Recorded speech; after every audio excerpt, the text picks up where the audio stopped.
I was going through some papers recently, and I came across this a 1990 September 1998 previews catalog, a for comics and related items scheduled to ship in November 1998. Now, I used to get previews every month from around May 97 to sometime in the 2000s. I stopped after a while. I used to get them free from my local comic shop because I had a pull list there. And the deal was, as long as you, had a pull list or you were pre-ordering things out of the catalog, you would get the catalog free every month. And the cover price there, it says $2.95. Whoops, up in the corner there. I think now it's what they still publish it. I haven't looked at one in years. I see them at the comic shop over in, sort of in a corner stacked up. But I haven't got one in ages. But they look like the same format and everything. I assume they're very much the same as they were back then. Anyways, the way it worked was that, well, in fact, I can tell the story of how I started getting it. All through the 1980s, I would occasionally go to comic shops, but they were kind of far away. So I didn't go that regularly. So most of the comics I bought were just on the spinner rack at the local 7-Eleven and places like that.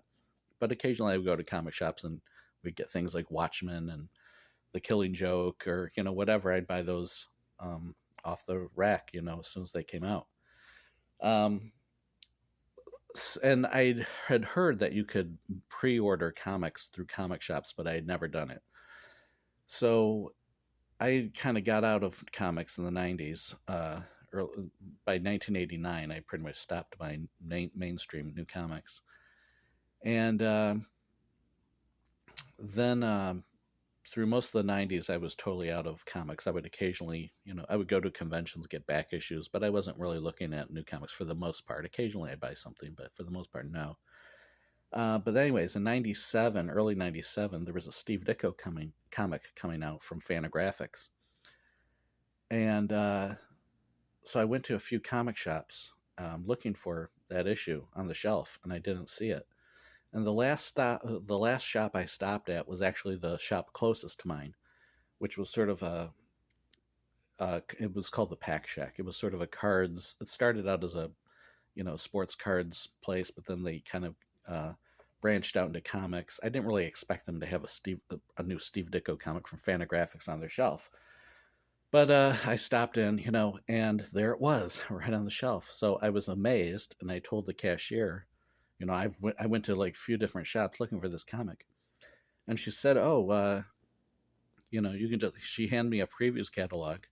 She says, "You can set up a pull list here. Put it on." It was at that time the comic was going to be coming out regularly. It turned out that first issue was the only issue, but she said if you put that on your pull list, you can make sure to get that every issue, and you can get the previews catalog for free every month. I thought, wow. And she said, you order anything that is in here, that you want, you just fill out the little order form in here, hand it to us, and we'll order it for you, and you buy it when it comes in. So I thought, that's amazing. So that sort of got me back into buying new comics again, because at first I was very timid about buying anything out of here, but after a while it was like, hey, this looks cool, so and before you knew it, I was spending like hundreds of dollars on new comics. But anyways, the order form was in the front usually, I think, and this one, let's see if the order form, because sometimes I would most of the time I would tear out the order form. So there might be a torn order form in here, like a torn page. There it is, right in the kind of corner there. You can see where I tore out the order form. But you didn't have to tear it out if you didn't want to. You could always just hand them a piece of paper too that just had, the title of the comic, how many you wanted, what page of the catalog it's located on, and the item code number. I think maybe the price, and that was it. You would just list what you want. And sometimes if you had more than you would have to hand them a separate piece of paper anyways. And it would have your name, and address and stuff like that on it. Anyways, so this was pretty cool, I mean, this is a form of news as well as, there's a thing about Harvey Comics. Pokemon comes to video.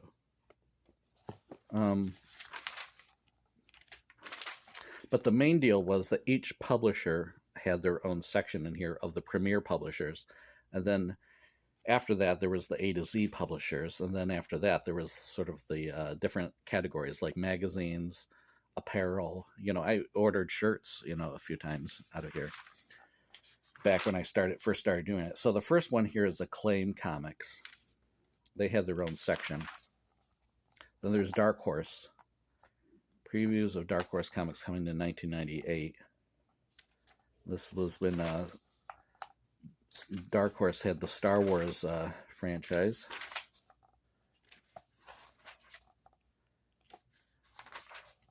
A Sin City thing. And this is still Dark Horse.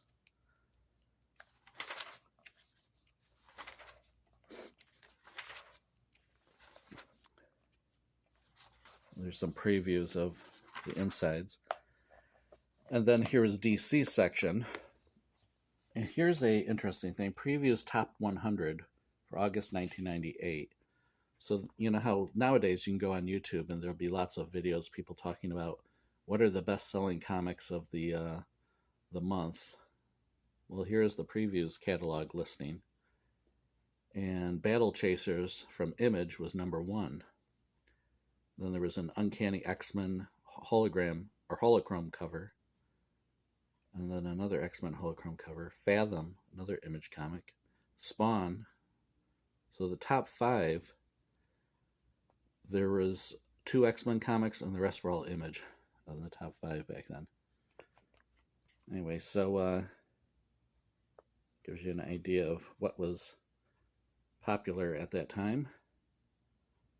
You can probably just pause the video. The 300, number 4. That was Frank Miller's series. Before the movie ever came out, it was a comic book. So here's what DC was doing in 1998, or their upcoming comics. Crisis hardcover. Uncle Sam, Birds of Prey. Now the funny thing is like I said, to me, this kind of looks very similar in style to what's going on today. It doesn't look, I don't feel like, so nostalgic about it, because it looks very much like today's stuff, but to me. But of course, this catalog is 25 years old, basically. It came out in September 1998. I'm recording this in June 2023. So that's like 25 years ago, almost 25 years ago. So as a point of comparison, when this this catalog came out in 1998, 25 years ago from there was 1973. Wolverine hadn't even appeared. Wolverine didn't appear till 1974. Giant Size X-Men number 1 with Wolverine Joins the X-Men was 1975. So that's how long a span, which is kind of hard to wrap your mind around, that when this catalog came out, 25 years earlier, Wolverine didn't even exist. But now we're 25 years from when this catalog came out. So it's one of those weird things, because it doesn't seem that old. Back in 1973, the direct sale market didn't even exist. There were comic shops, but they didn't have a relationship with the publishers like this, where you could pre-order comics and so forth. Here's some of the release dates of when certain things. Action Comics number 750. Action Comics is on right now it's on 1054 or something like that in 2023. So, let's see. Paradox Press was around. Helix, the various imprints. This is like Vertigo stuff. Okay, now we get to Image Comics. They have their own section. And again, Battle Chasers was the top title around this time. Gen 13 and so forth. At this, nowadays Image is known more as a more of an indie-friendly type company, but back then it was a little more. I kind of looked down at it as a little more stupider, like a little more pandering, a little more 90s, although I did order this one, Daring Escapes #3. It was about Harry Houdini. So occasionally, when you look through this catalog, you might have prejudices about certain types of things, being like, oh, I wouldn't be interested in, I would never buy a issue of Cable, or I would never buy an issue of Venom, that's too, but then you would find yourself looking through it and you go, oh, this issue of Venom was drawn by an artist I like. I'm going to pre-order it. I mean, I was ordering copies of Gen 13 at one point when Gary Frank became the artist on it. And it was like, oh, Gary Frank's drawing Gen 13. I'll pre-order Gen 13. It never would have occurred to me I would do that. I ordered this one too, Comic Book Profiles, issue #5. It was a interview magazine presenting interviews with a bunch of creators and like people that had worked with the particular creator. Each issue was devoted to one artist, and this particular issue was devoted to John Byrne. So I bought that when it came out. And here's the here's the Marvel section of the previous catalog. At one point, I think Marvel, when they were not being distributed by Diamond or something like that, when they were with Heroes World or something like that in the 90s, they had their own little catalog that was separate from the previous catalog. And it's a similar thing today now, where when you go into the comic shop, they'll have the previous catalog, but then they also have DC has their own catalog and Marvel has their own catalog. And I believe this year Image has now also got their own catalog. And those are all free. You can get those catalogs for free from your local comic shop. They're thick, comic size things. So they're worth picking up. So this Captain America I pre-ordered. Captain America Sentinel of Liberty, that was on my pull list. I think I started with Avengers Forever, but I ended up dropping it. Iron Man was on my pull list. This Iron Man Captain America I bought. Captain America #13 rather. I didn't buy Union Jack at the time. I probably should have. Avengers, George Perez was the artist back then. Doctor Who magazine at this point was listed under Marvel. So you can see in some of my previous videos I've done issues about my Doctor Who magazine collection. Doctor Who magazine is currently published by Panini, but originally in 1979 it started under Marvel UK. So at this point it was still under Marvel UK.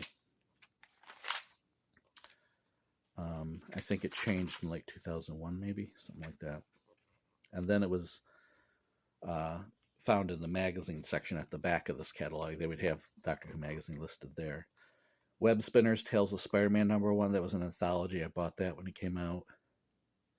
The Cable, for a while I was buying that one. Jose Ladron was the artist, who has a Jack Kirby-esque art style.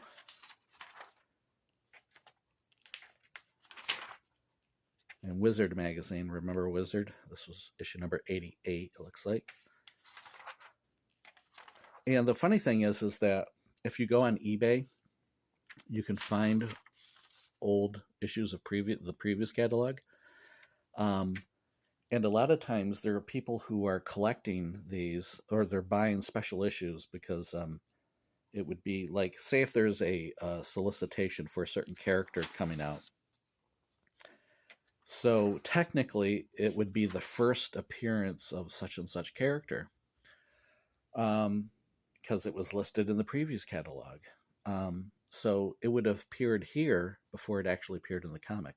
So there's like the first appearance of Spawn in 1992 or 1 or whatever it was. It's like, oh, it's in the previous catalog before it actually appeared in the comic. So people are selling those on eBay for hundreds of dollars, the previous catalog. Now, the thing is, most people didn't keep these catalogs because you couldn't. They're really thick. And so this is one previous catalog. It's like let's see how many pages. It's like 400 and, well, let's guess here. 450 pages, say. That's one issue. So if you had just the whole year of 1998, 450 pages per issue, you're going to have a huge stack. And that's just 1 year. What if you were you can't really collect them unless you want to, unless you have unlimited space to devote to these things. Most people don't, so what would happen, like I would do, I would, tear out the order form, and eventually I would throw these away. After a few months, I might look at them and keep track. Oh, well, this comic was supposed to come out or whatever. Sometimes there'd be a listing for something and it wouldn't come out. But after a while, you throw these away because you can't keep them, because they just take up too much space. So in a way, it makes them kind of rare, I guess. Maybe some comic shops kept them and didn't throw them away. But anyways, here's the beginning of the regular A to Z part of the catalog.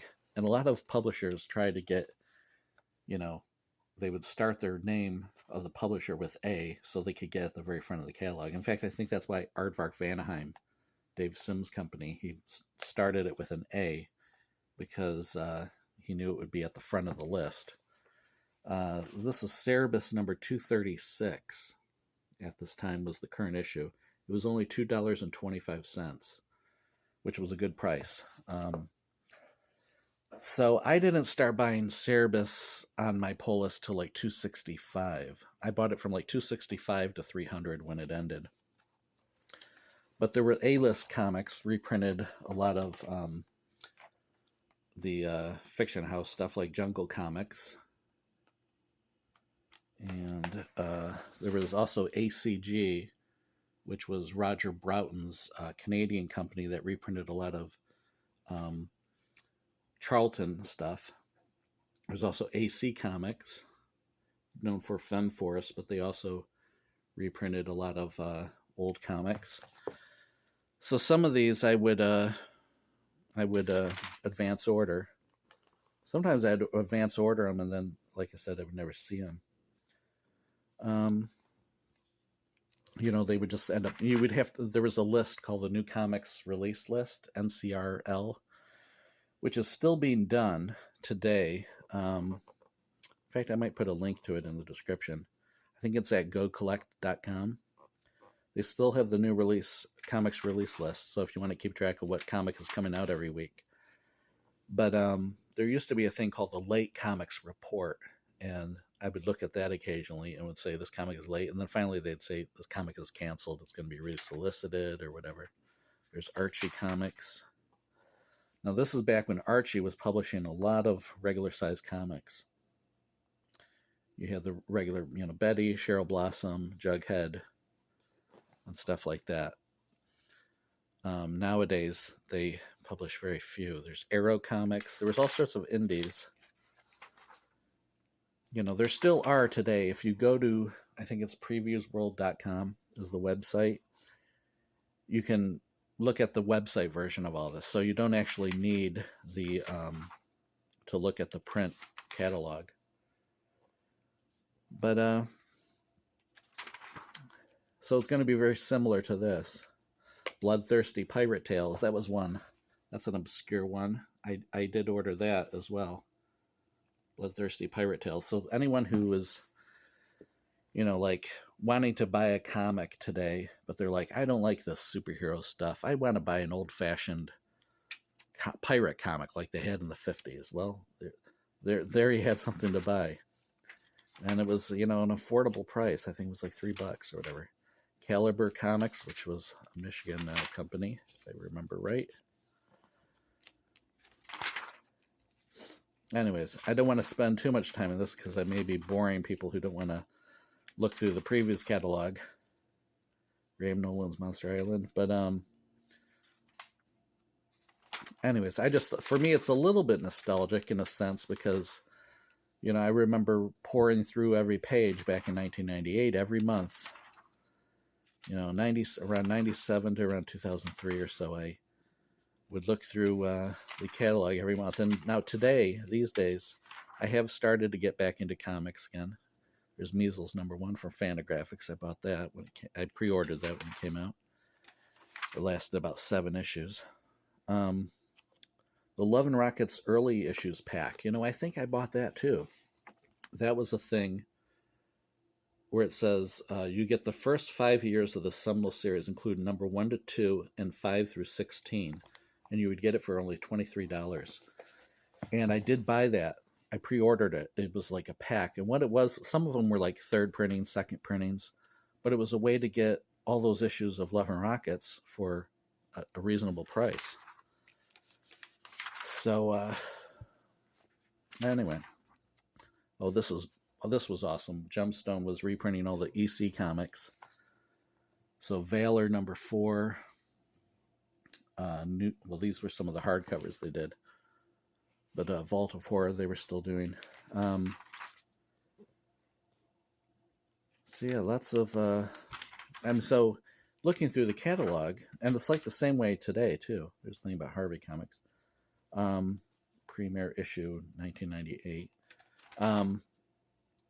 It's the same way today. You can look through a catalog like this, and there's bound to be something, you know, something that you would be like, oh, I'd like to order that. That's a reasonable price, and it's interesting. You know, it's something I'm a fan of.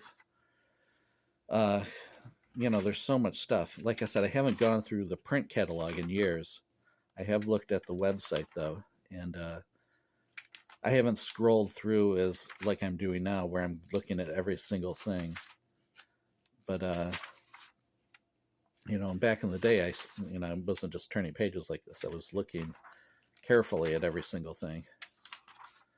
I didn't want this video to last forever, though, so try to wrap this up shortly. We're still only on page 300. So now we're coming to the end of the A to Z section. There's some manga because of Viz publications. Comic Book Artist #3 from Tomorrow's. Of course, I had that. I think I bought every single issue of that as it came out. So now we're getting to the magazine section. Comic Book Marketplace number 66. That was another one that I would buy every single issue of. At first, I thought Comic Book Marketplace, maybe that's some marketplace magazine. I'm not interested in that. I soon learned that Comic Book Marketplace was for fans of old comics. You had to buy it no matter what was on the cover, whatever, because it was going to have stuff of interest to you. Comic Buyer's Guide was still being published back then. Here's the thing about Comic Book Artist #3, spotlighting Neil Adams, and Comic Buyer's Guide, which I did not buy that often, actually. I only bought it a couple times. Comics International was listed in there too. And lots of magazines that weren't comics related. You know, Starburst magazine, which is a UK science fiction magazine. And now then you have the books. In fact, I bought this too. Captain America Liberty's Torch for $6.50.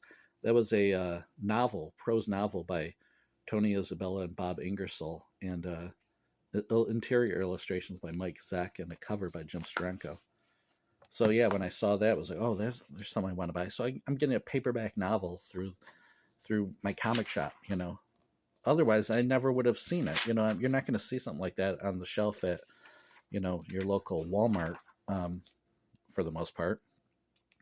In fact, I've never seen it anywhere since. I never saw it on the shelf ever. You know, if I hadn't bought it through the previous catalog, I never would have gotten it. I may not even still know that it exists today. So thank you to the previous catalog for making these things available. So, anyways, yeah, there's a lot here to absorb. And various other, cards and stuff like that. Not games, not stuff that's not comics related. Videos, VHS back then.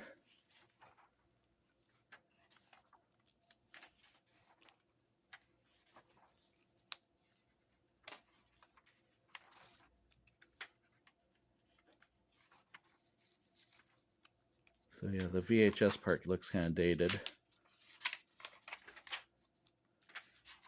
And then you have your apparel. You would get shirts. I remember buying like an Avengers shirt, a Fantastic Four shirt. There's a cool Thor shirt. There's all sorts of, there's an Iron Man shirt.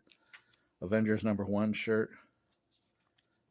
This looks very similar to this might be the Avengers shirt I bought. Although mine was black, I think.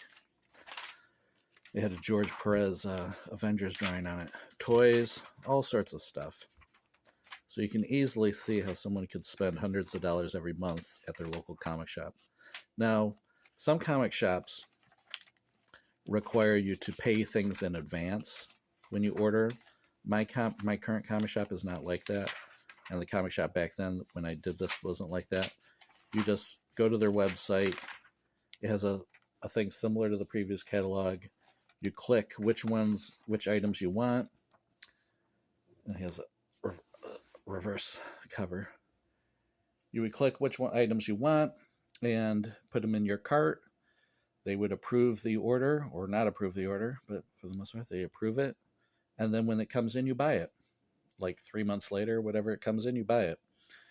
That might not be great for the comic shop, because they have to buy a bunch of stuff in advance and hope that the person actually comes in and pays for it.